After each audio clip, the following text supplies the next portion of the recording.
with the Vaccine Connector at vaccineconnector.mn.gov to find and how to get.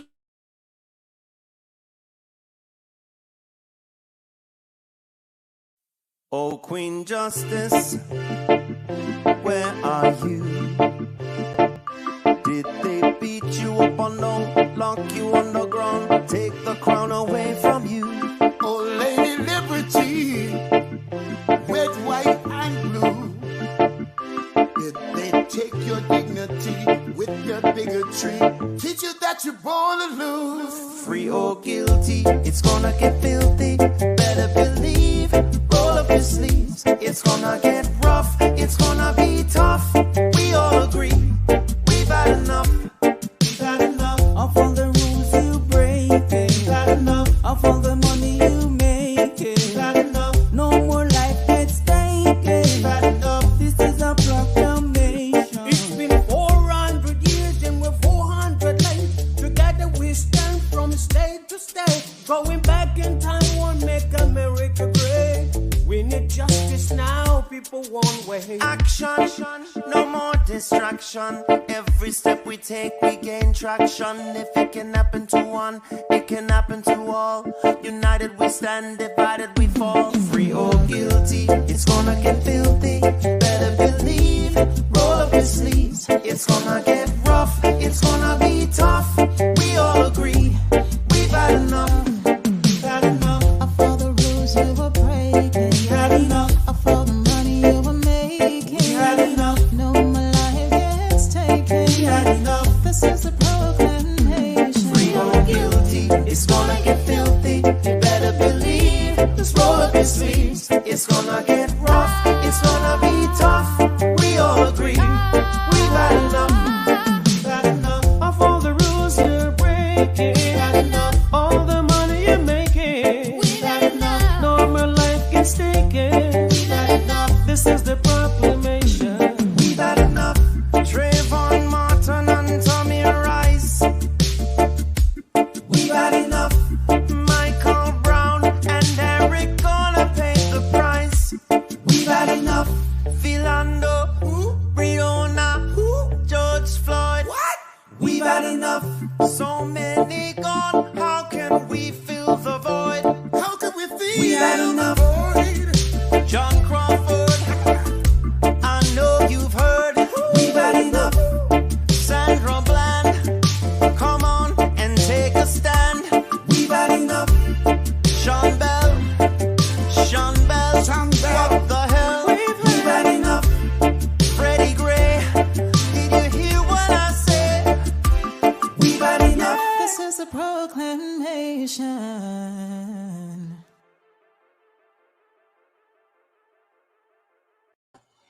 I'm Al McFarlane. Welcome to Conversations with Al McFarlane. Glad to be here and glad to have you along. Beautiful Tuesday, great weekend. I hope yours was wonderful and uneventful, at least in the wrong way, and eventful in the positive and community and family way. An opportunity to think and memorialize those people who served our country, served our community, those ancestors. We thank them for the path that they created for us and for the work they did to build opportunity for our country, for humanity. Well, today I've got a great program. I want to start, though, by talking with just a friend who might not be able to stay on very long, Lee Jordan. Lee, if you're backstage, why don't you come on to the front stage here? And I want to just take a quick second to begin the program talking about the fact that we're coming up on Juneteenth. And equally important is that in the past few days, we've been watching and hearing and reading so much about the Black Wall Street, about Tulsa. And I think it bears, it's important enough for us to talk about it right now. Lee, tell us about Tulsa and Black Wall Street quickly, if you could. Well, can you, first of all, thank you for the opportunity to speak upon that.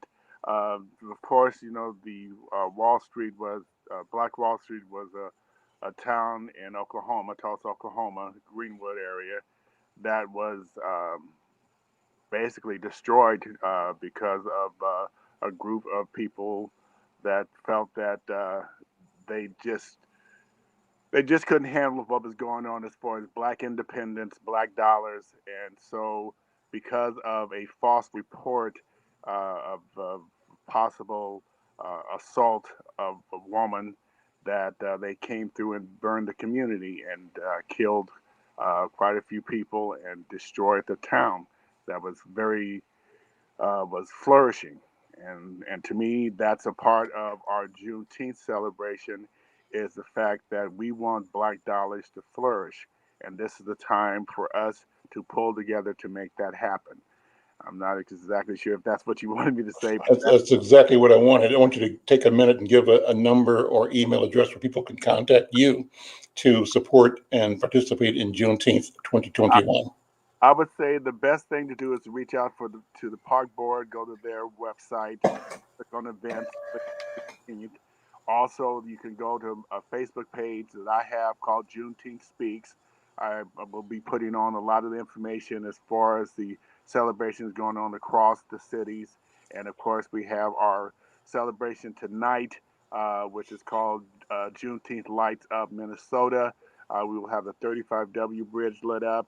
The Science Museum over in St. Paul and Nicollet Mall will be lit up to represent the first days of the kickoff of the Juneteenth celebration for 2021. Lee Jordan, thank you so much. I want you to come back as often as you can over the next several days and weeks. We do this podcast 5 days a week with the radio broadcast 1 day a week today on Tuesday.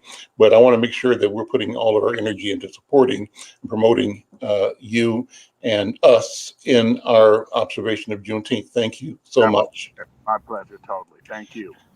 Great. Keith Ellison is here, and also in the back room is Hollis Winston. Why don't you bring both of those guys in? Attorney General Keith Ellison, how you doing, sir?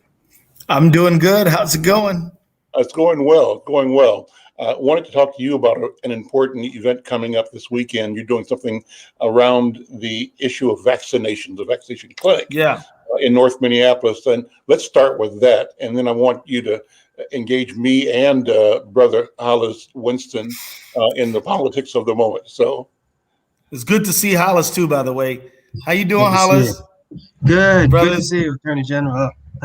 Yeah, man. Very proud of you, sir. Well, hey, let me tell you what you're doing. Oh, absolutely. Absolutely. And so here's the thing. On Saturday, June 5th, we're going to have a vaccination fair. Mm-hmm. We need you to come to it. It's going to be in the parking lot of the Twin Cities Urban League. It's going to be done in partnership with North Point Clinic, led by the great Stella Whitney West and her great group of staff members looking after the health of people in North Minneapolis for many years. And so the Attorney General's office, the Urban League, and the North Point, working with other electeds like Councilman Jeremiah Ellison and Senator Bobby Champion and Esther Azabuje and then of course Irene Fernando and are all coming together, and we're trying to get people to show up and get vaccinated. We want to get at least 500 people vaccinated. We're going to have music. We're going to have a live DJ. We're going to have food trucks coming up. We're going to try to do everything we can to get people vaccinated. The truth is that as many as 70% of white Minneapolitans have received at least one vaccination. And that's good. We want all Minnesotans, all Minneapolisans vaccinated.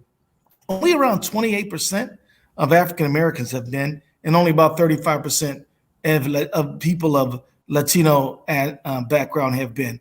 This gap mirrors the same old ugly gap that we see year in, year out, whether it's incarceration, whether it's in student test scores, whether it's in housing ownership.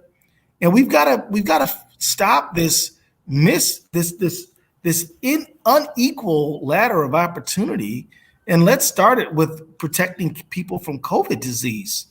I mean, so June 5th, pretty much all day, we're going to be DJing, we're going to be knocking doors, we're going to be in the media trying to get people vaccinated. Some folks have said, is it because African Americans have this legacy of being victims of experimentation? Maybe. Certainly there is a historical reference for this, but I'm here to tell people this is not that. This is just trying to stop you from getting COVID disease, which can kill you and has killed a lot of people. So we want people to show up, get your vaccination, and that's what we need, June 5th.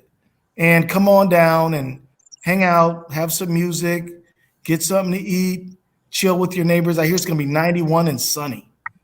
So you ain't got nothing better to do than get yourself vaccinated. Stay alive. Stay alive.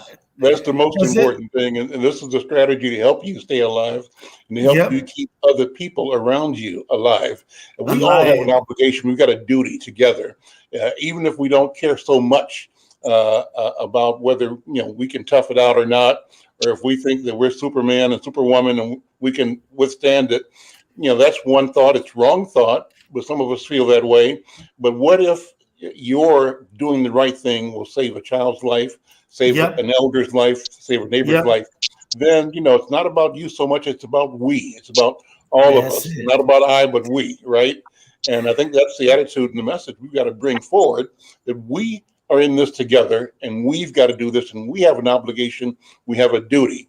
And the duty right now is to show up and get vaccinated, do it. And so Keith, let me ask you, we're going to come back to that in a couple of seconds, but I wanted you to weigh in because I watched a couple of shows on TV last night and night before on the Tulsa bombing, the massacre of Black people and Black families about 100 years ago.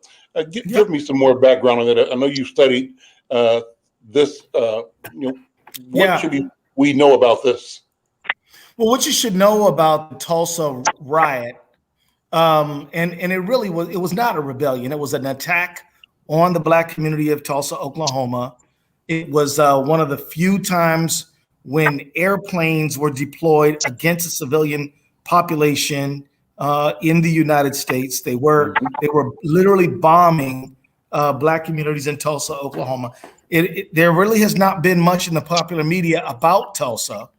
Of the few shows that have ever depicted it, there was a recent one, called The Watchmen, in which there was a little bit of that in there.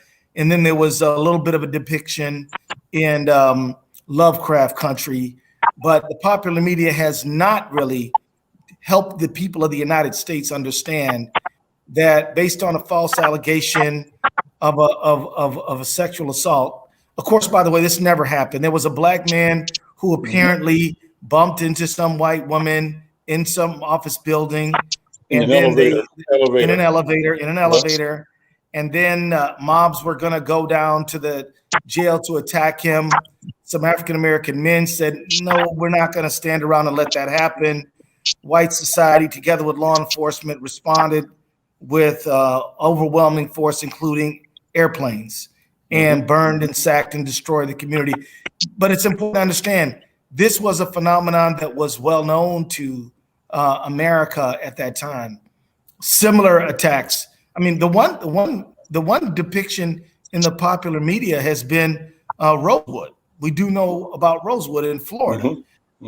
There needs to be a film about Tulsa, but you could also do one on many places. I mean, look, in 1920, you had the Duluth attacks on African Americans, lynched 3 Black circus workers from a light pole, had 2 trumped up kangaroo court trials for 2 others who managed to survive. By the way, in Duluth, they burned down the police precinct. Just so you know, that the 3rd precinct, when it was burned down, was not the first time a police precinct was burned down in Minnesota. Actually, one was burned down by a white mob in 1920 to try to murder those 3 circus workers and others. So that happened in Duluth. So, I mean, this is part of look, 1920, you're literally talking about, people were walking around who had lived through slavery in the United States, right? There were people who, slavery, if you say slavery ended 1865, 75, 85, 95, right? and then 2005. I mean, 1905, and then you're right. And then 10 years later, you're right there. People who had it within their memory of being in involuntary servitude in the United States, and people. And right now, you have some people who, we're just now starting to lose the people who actually may be able to tell us about Tulsa, who were there. So this is recent history stuff, and it really raises the issue of, this whole attack on critical race theory and the 1619 Project, because these folks are literally trying to erase history. Now they'll insist upon some statute built in 1950 dedicated to Robert E. Lee, right? And say that's history, but then they don't. But then they'll pass an executive order stopping you from talking about Tulsa. The hypocrisy is stunning, but we are in a point where we need more scholarship. We need. Actually, quite honestly, Al, we need some people to write some songs about Tulsa, some poems about Tulsa, some plays about Tulsa. We need to make it something that people know about, and then explore other occasions, where there have been, massive white violence against Black communities. Last point I'll make is that, things like Tulsa really did sort of offend the sensibilities of the business class, although the business class was part of it. But it did make them think, well, wait a minute, what are we running? What kind of country are we running here? This looks so uncivilized, so brutal, so bad. And that is around this time in American history is when you started seeing the death penalty become much more used as a tool.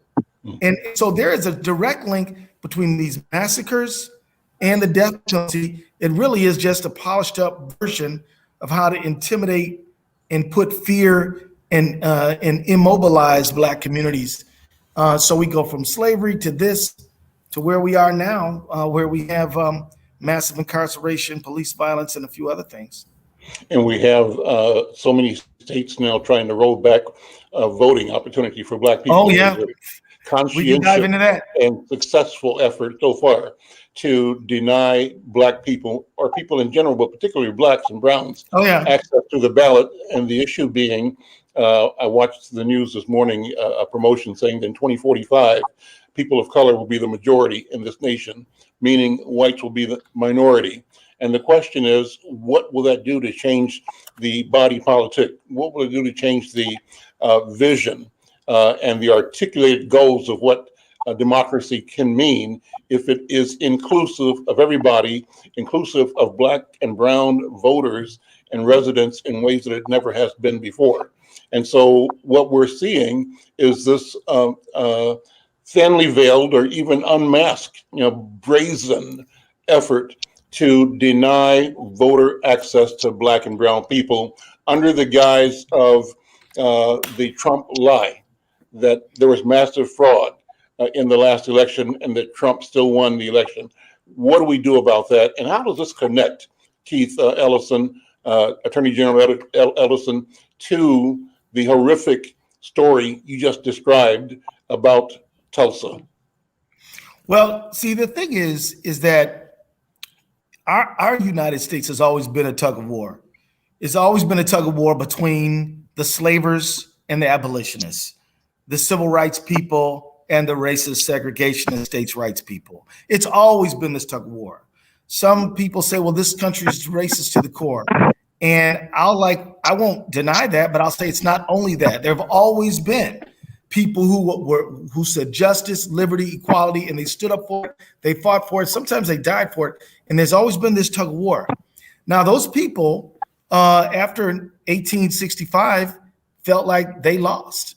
And they called their movement the Lost Cause, right? Mm-hmm. And they're neo-Confederates today. Back then, they felt defeated. What they did is they said, we might have lost the war, but we're not going to lose the peace. And what we're going to do with this is we're going to erect statues. We're going to erect black codes. We're going to erect segregation. We're going to use lies like black inferiority, black disease, black criminality, and we're going to erect all these things to sort of, if we can't control African Americans through legal slavery, we're going to control them through segregation and convict leasing and the criminal justice system, and then we're going to just intimidate them into stay in your part of the town. If we need you to work our farms, we'll call you, and then we'll pay you what we want to pay you, not what you deserve.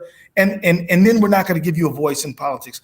Remember, when it wasn't until 1965, not 1921, 1965, before we passed the Voting Rights Act. There was no Black caucus at this time in Congress. The last African American in Congress was in the year 1900, when the last one was sent back in. And so, what does this fight for voting rights have to do today?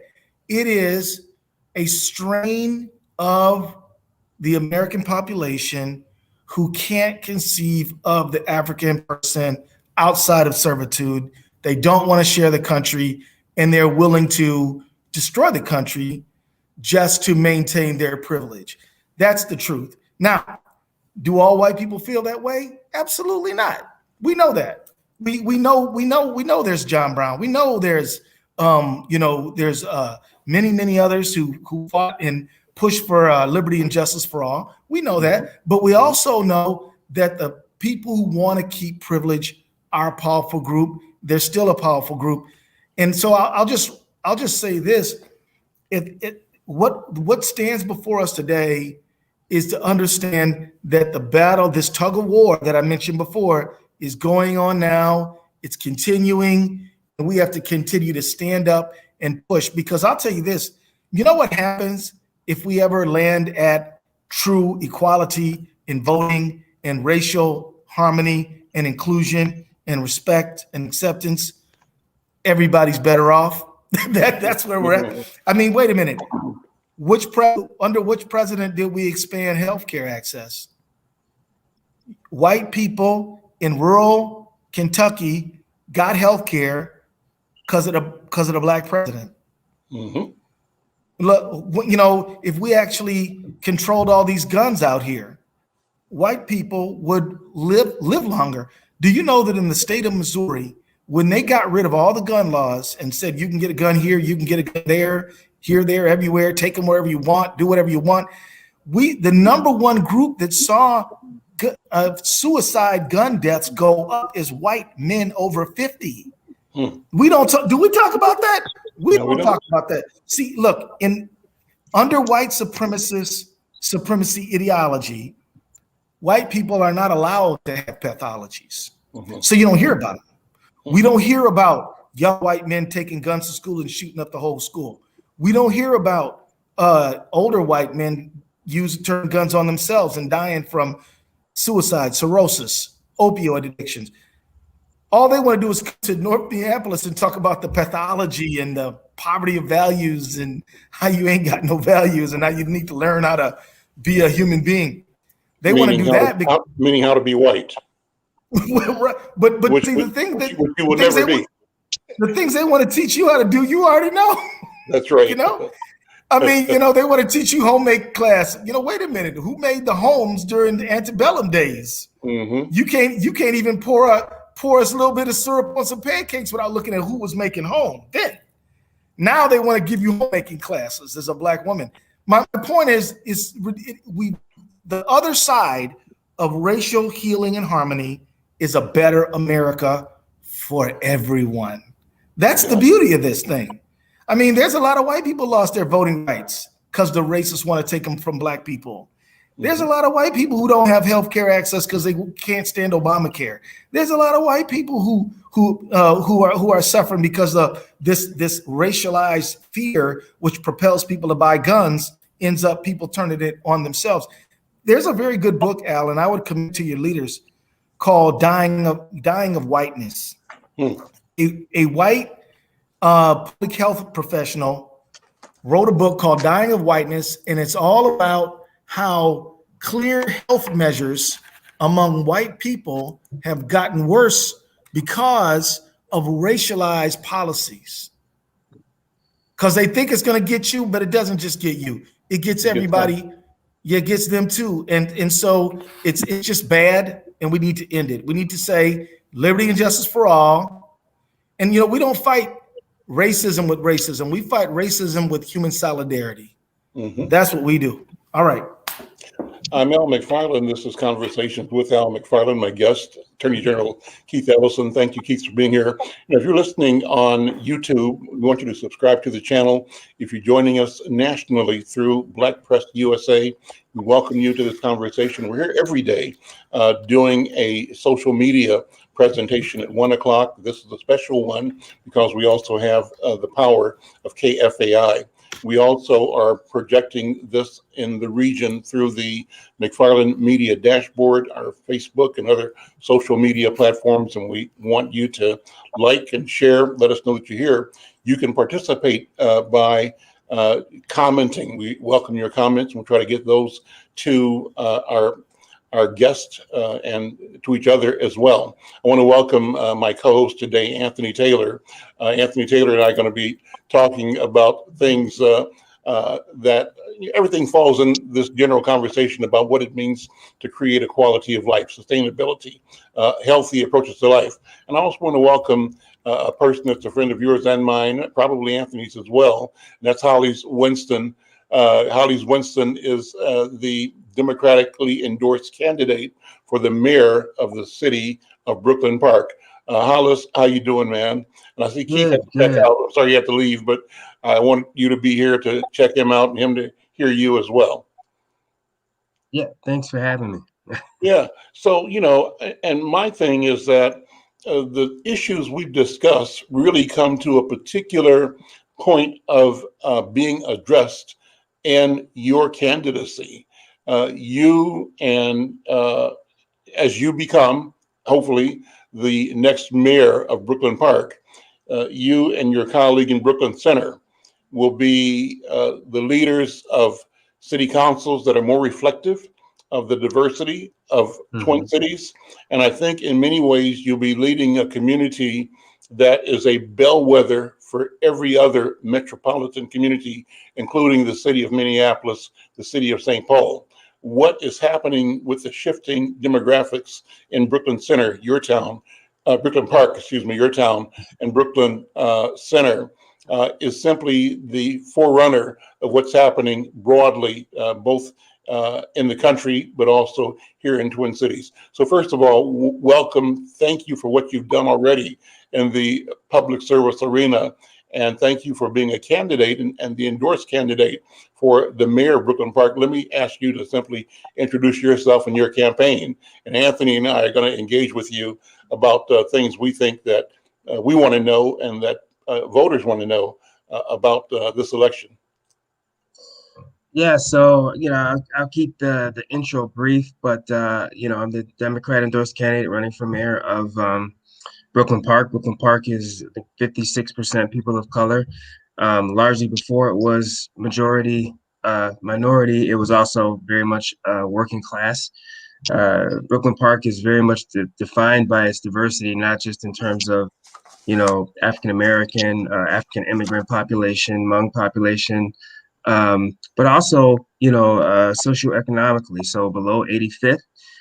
Traditionally, it's been a little bit more working class, and then when you get above 610, you've got folks living in $400,000 or $500,000 homes, and so really part of the future of Brooklyn Park is tying that all together and making it a city that works for everybody, right? And I think to your point, that's very much where the United States is going.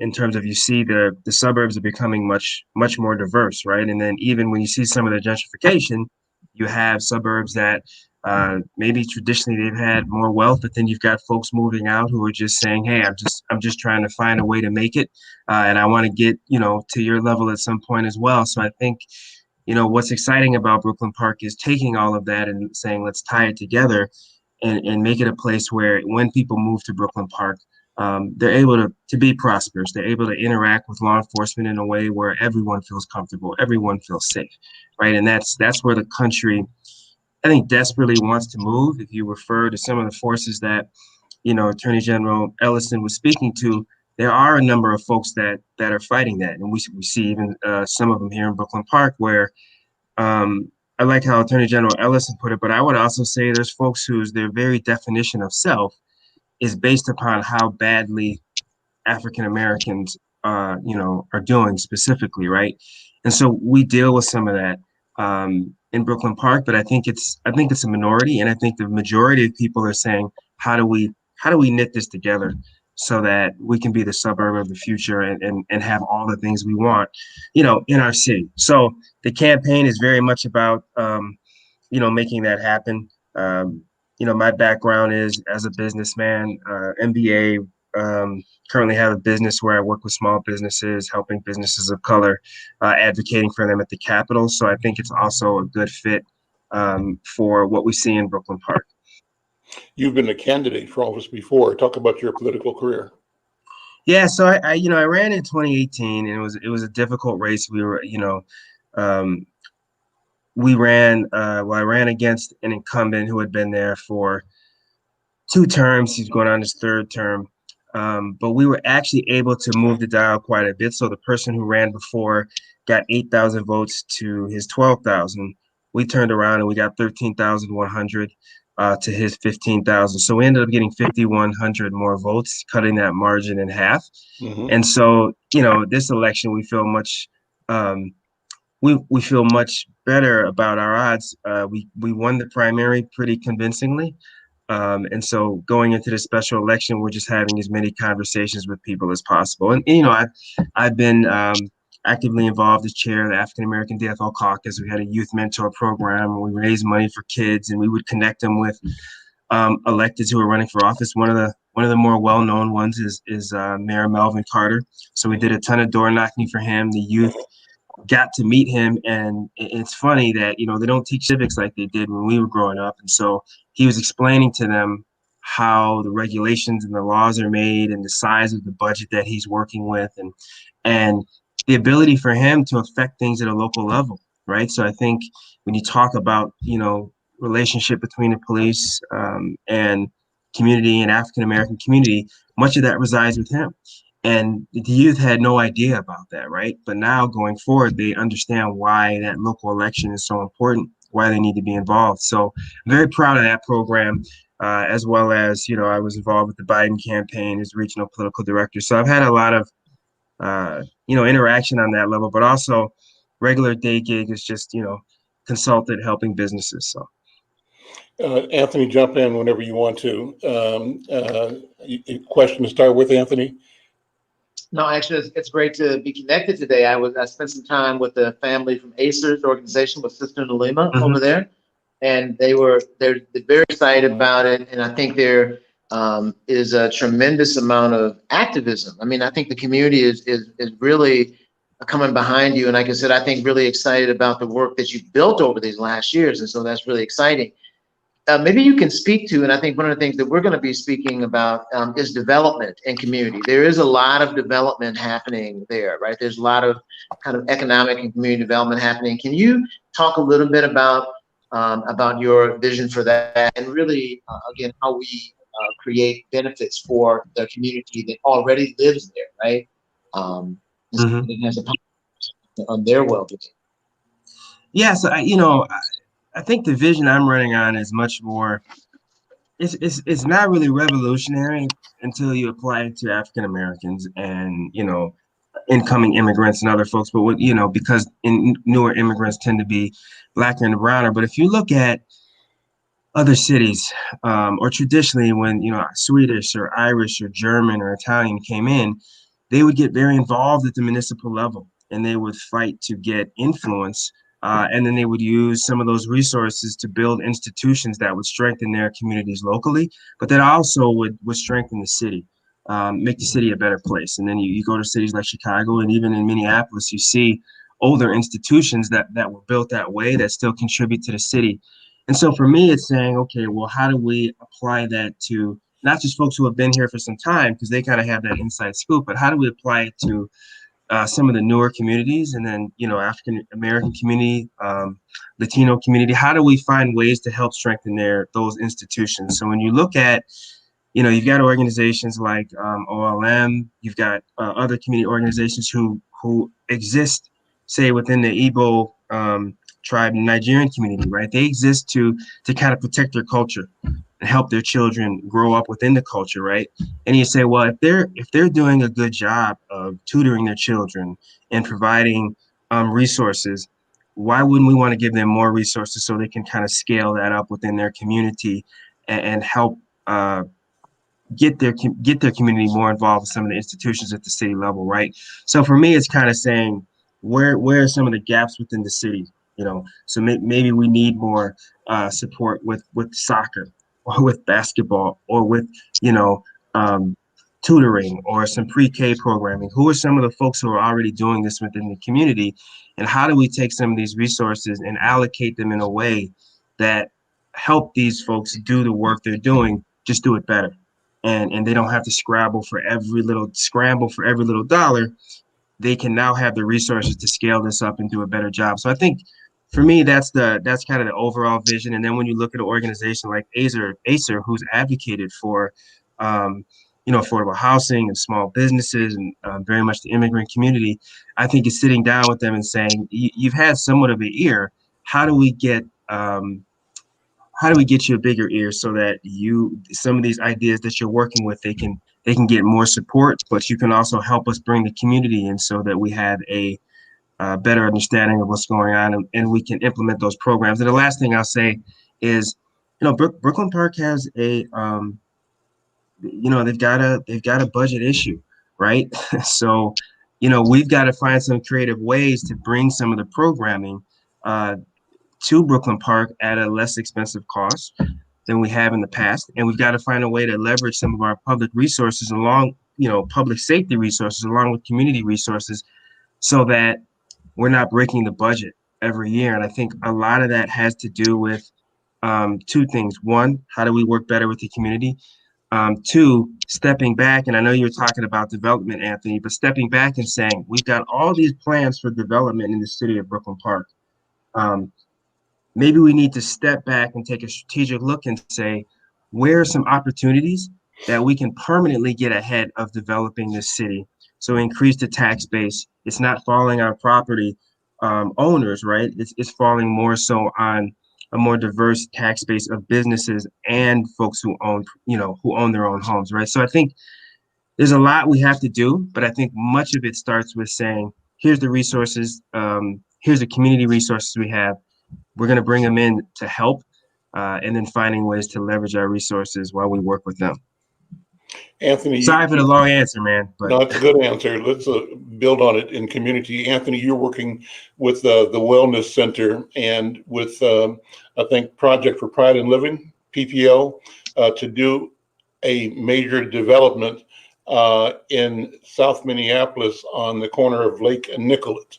And you're partnering with Wells Fargo, I believe, and others to reimagine what's going to happen at Nicollet and Lake, having come through both the pandemic, the disruption that followed the George Floyd murder last year, and also at a time when the city is rethinking whether it made the right decision in blocking off the Nicollet Avenue thoroughfare to put in the Kmart and Super Value businesses that were there that changed, the nature and movement of people and commerce and business in South Minneapolis, particularly along Nicollet Avenue. So talk about what you're doing there, because I'm interested in having Holly Winston's feedback on how he can use development in Brooklyn Center, and whether you have ideas of how to partner with, I keep saying Brooklyn Center, forgive me, Brooklyn Park, and connecting with other suburban cities. Are there things that you can do regionally, collaboratively, that advantage all? But Anthony, go ahead. Yeah, I mean, I'm really excited about Brooklyn Park, as a matter of fact, and I do know many people there that are really trying to do some different things, including the parks, community there, the economic development, again, organizations like Acer. But at Lake and Nicollet, Again, the Cultural Wellness Center is collaborating with PPL, who is the developer that has been actually, the land has been turned over by Wells Fargo. And I think that this is really significant to understand that Wells Fargo was a landowner. PPL now has control and is going to be the developer there. And what we are committing to is to do an engagement process that begins to get people to think aspirationally about their quality of life through the timeline of a development, instead of thinking about what color is building going to be. So we start our process this Thursday night, where we're inviting community members via Zoom right now, but really, again, to understand the history of a neighborhood. Brother, you were right on about thinking about the history of immigrant communities coming into a community. And what we're going to do is start out by showing people the legacy and the history of the ways that immigrant communities are moving into the community, starting with what were immigrants that now qualify themselves as white, right? Moving through the African-American community, the Latinx community, and most recently the Somali community, of how they have come in. And actually, culture has been a significant piece of the glue, as you're describing the Nigerian community, the Yoruba. I mean, you're absolutely right. We see culture as an asset and something that can be multiplied by targeted investments. And so at Lake and Nicollet, we're actually looking at how will we turn this into the net quality of life experiences for people in the community in the form of improved healthcare, improved median household income, increased home ownership, right? Increased educational attainment, and where we can remove those disparities. And I think you are right on. We are now practically trying to put into practice what you were describing, using PPL as the right developer, partnering with the city of Minneapolis, and we're seeing it regionally. We know that Lake and Nicollet is actually, and the language that I use is around mobility.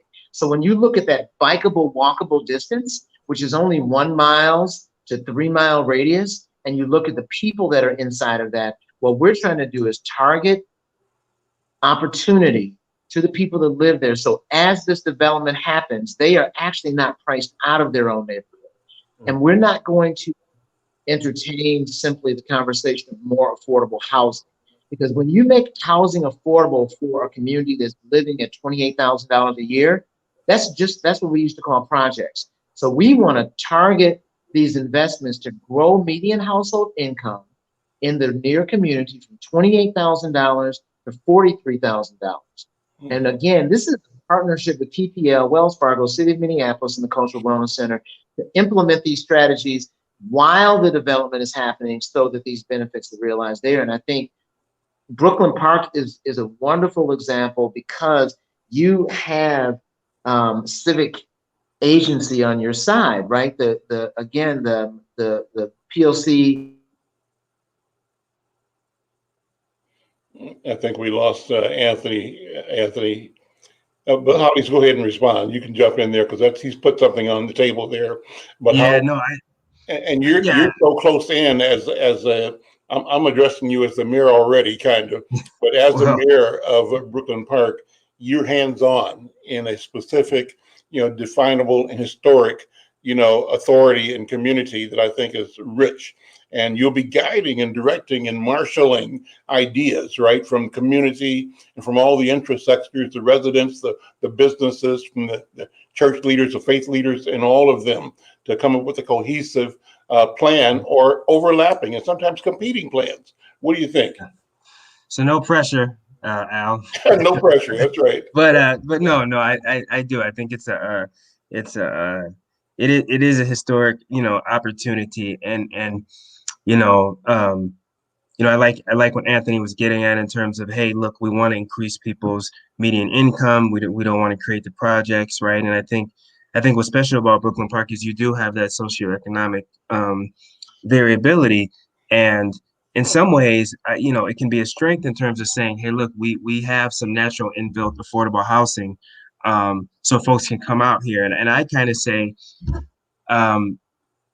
we have a ton of corporations out here in Brooklyn Park that we brought out here. They got tax, they got tax breaks and all that. And I said, well, this is the opportunity to address some of the gaps that we see within Brooklyn Park. So if we're saying, we have an issue where we don't have a diverse enough tax revenue, it's primarily overwhelmingly just homeowners, right? Well, this is an opportunity to say, how do we increase getting businesses here, supporting businesses of color? How do we bring, and then, all businesses as well, but how do we also, how do we create something bigger? So, they're creating in North Hennepin, they're creating, I think it's CETA. It's going to be like an art center, right? So how do we, when we have opportunities like that, how do we build something around that, right?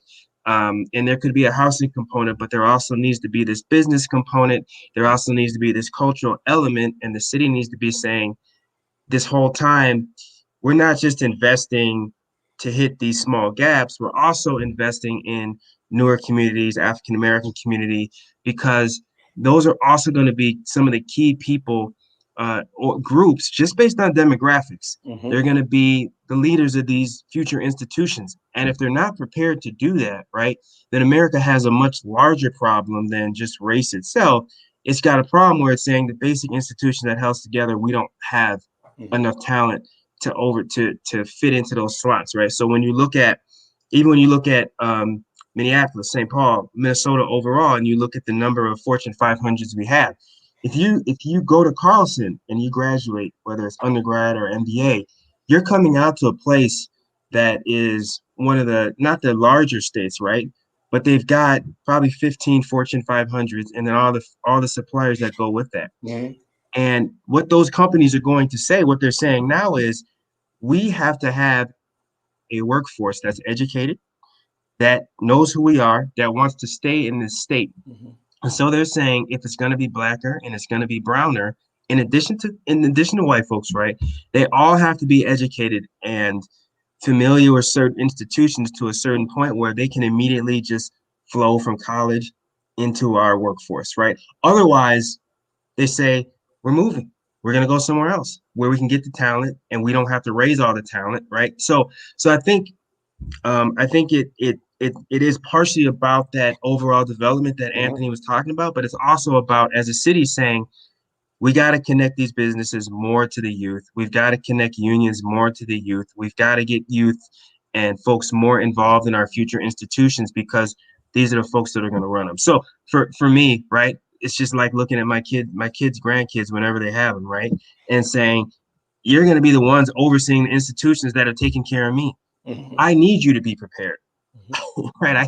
Because I don't want to have to be doing this till I'm 80 or 90. I need you to be prepared. So I think once cities, especially a city like Brooklyn Park, begins to see itself that way as this incubator of future talent, then it's a lot easier to start having these conversations with these different organizations and pulling them together. I'm Al McFarlane. This is Conversations with Al McFarlane. Thank you for being with us here on KFAI. And if you're joining us nationally through Black Press USA, we welcome you. We want you to like the program on Black Press USA Facebook page and tell your friends about it. We do this every day at 1 o'clock. And on the Tuesday edition, like today, we also include our broadcasts on KFAI. And if you're listening on KFAI, thank you for your support of the station, support of this program.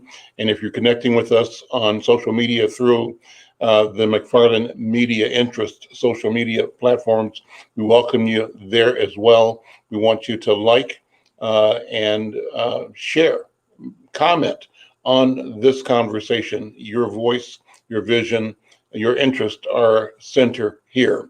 And Anthony Taylor is co-hosting with me today. Anthony, welcome back. Dropped you for a second there, but let's take a minute and talk about where you're from. Where are you a native of, and how you came to be involved in the political life? Yeah, so when folks come to my fundraisers or other events, I usually start with this aspect of it. And I kind of look at myself as just as a child of the Black diaspora. It doesn't really start with me. So I was born in Illinois, but to me, it always goes back to my grandparents were from Mississippi and Arkansas. And my grandfather actually saw lynching when he was younger. And so he decided to move to Chicago. On the Arkansas side, they just wanted a better opportunity. And so I think, they moved to Illinois, and they had an extreme work ethic. They started businesses. They also had, my grandfather was on my mother's side was a foreman, and on my father's side, he had a tavern. And he also was a meat cutter by day. So they had these regular day jobs. And then my grandmother on my grandfather's side also owned a convenience store, right? And so they translated that into opportunities for the next generation. So my mother actually went to private school, which was rare back then, and she went to Yale, and they worked themselves up. If you know Chicago, right? They moved. If you know all the red line, they initially moved to the west side of Chicago in the projects, where I remember my mother telling me a story. She was about to go outside and play with the cat, and her mother said, "Cookie, don't go outside and play with that cat. That's a rat, right?" So the rats were big, you know what I mean? So that was part of the problem. And if people know that history, my family is part of that in terms of, they weren't living in these apartments with nice windows and stuff like now. It was a concrete block, right? And then they had to fight to get out of that. And on my grandfather's side, a similar story, but he ended up owning a business, and my father ended up being one of the folks that integrated school called Lindblom, and then he went on to college, right? So to me, and then he got an opportunity to move to Minnesota to work for a company called NSP, and my mom came up here and she joined an insurance company. So I think I always look at myself as a progression of the Black diaspora, and we're all in different timelines when it comes to that, right? But that to me is my background. And so I was born in Illinois on South Side. Then I moved to the Schaumburg area, and then I ended up moving here when I was 10 years old. Lived a little bit in Minneapolis, then we moved out to Plymouth. So that's my story. It ain't everybody's story, right? But I always say that the Black diaspora is, it is what it is, right? And we're all in a different place. But for me, it's always been largely an opportunity to march upwards. However, I always was taught growing up that, there are times my dad and his friends would be out at 12 or 13, and police would pick one of them up, right, for doing nothing. And that kid's life was changed, and he got lucky, got off the hook, and his friends got off the hook. And so he was able to go on and continue to do certain things in his life. And I think that's the whole story for me, has always been, I've never looked at our story as saying, well, we were able to knock it out the park. It's always been, sometimes we zigged when others zagged, and sometimes we just got basically lucky. And I want to remove that luck factor when it comes to our community, to where it's basically, and this is what excites me about Brooklyn Park, it's always this vision. I've told people, I said, what happens when your son is 16 and he runs this red light, because a red light or a stop sign, because he's 16 and maybe he wasn't paying attention, and the police come up behind him? You don't want your son to worry about it potentially being a death sentence, right? Or he's going to get beat up, or his record is going to be, changed for the rest of his life. You want it to be the police officer says, I don't want to see this again.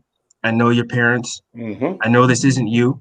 If I do see you again, the next time you're getting written up. And then that kid goes on with their life, right? And then they go on to be a senator or president or businessman or whatever. So when you ask me that question about, where I'm from, my background and all that, it's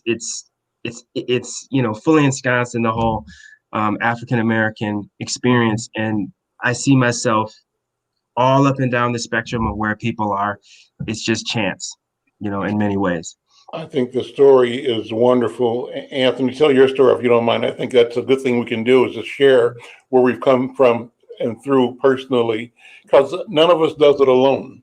And everything we do is a reflection of what our parents and neighbors and grandparents and what our ancestors, have sort of placed before us and within us. Anthony? Well, Brother Howell's story is my story. Except we were the last part of the Great Migration from Mississippi to Milwaukee.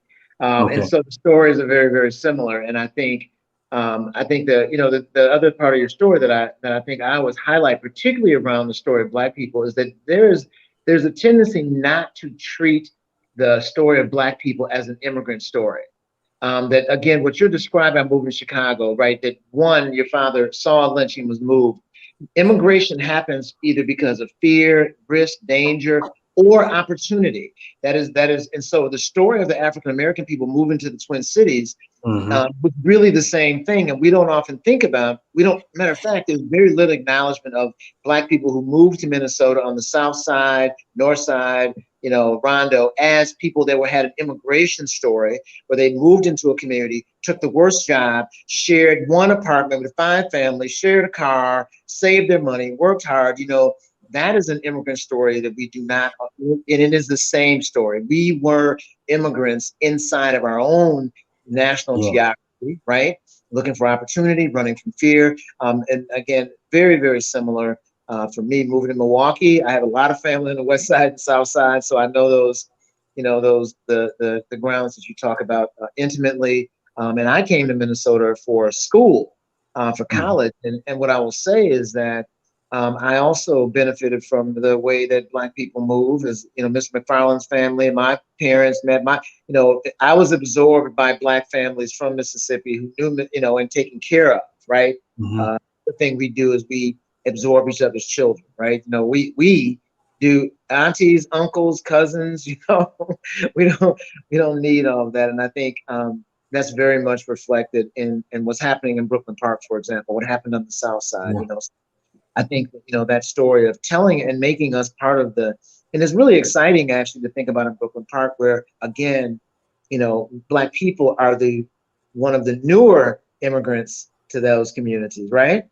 And the connection there, but we don't often tell that story. So yeah, and I'd like to say, when you talk about that initial first few waves, right? You say basically we were refugees in our own land, right? We just down south it was nothing, and there's nothing against the folks who stayed, but I think there were just folks who said, no, this is, you hear some of the stories about if you were a beautiful sister in Mississippi or in Arkansas, what you were at risk of, and why families would just disappear in the middle of the night and move to the north, right? When their kids hit a certain age.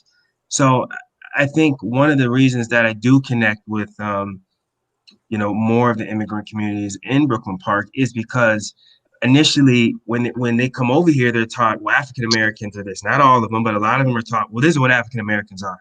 And then they hear me tell my story, and I say, no, you don't understand. We weren't just chilling down south, just singing, spirituals, picking cotton and saying, well, things will get a little better, but it's not that bad right now. It was people were living in a type of fear that I think other immigrants say, oh, I'm familiar with that.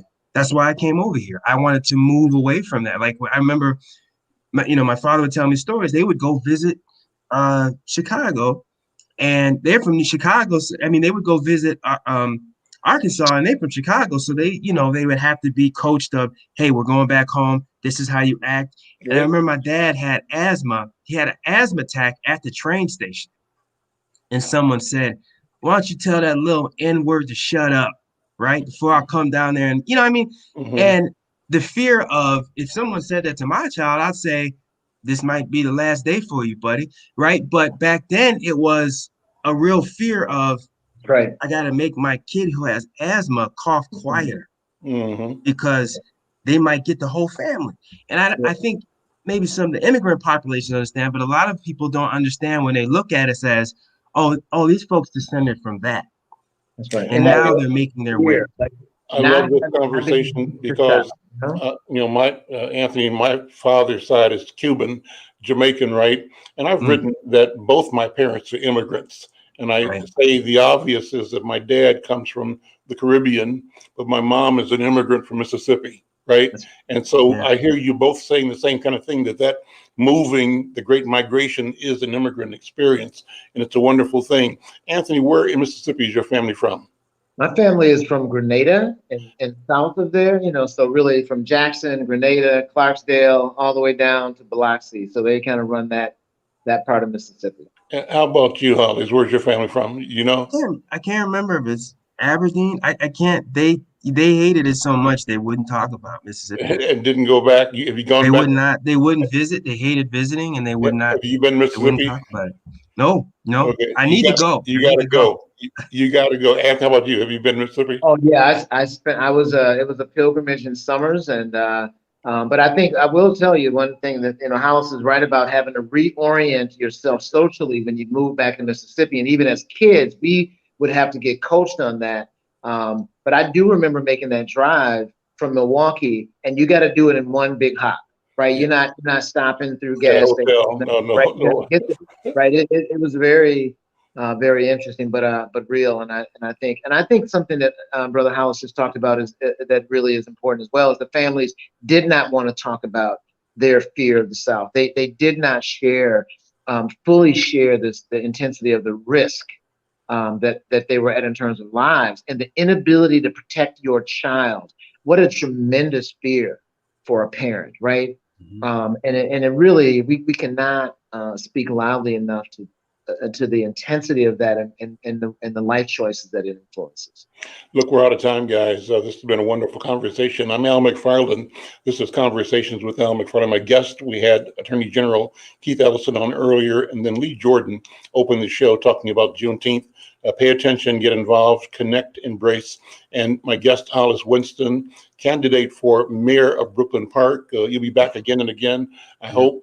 And we want to have people know that you're out there making a stand and you have an intention of winning. And Anthony, I've introduced you as a co-host for the next several weeks. So as often as you're able, I want you to be here hanging out with me. I'm Al McFarlane. We'll see you next time. Thank you. Congratulations.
Tomorrow.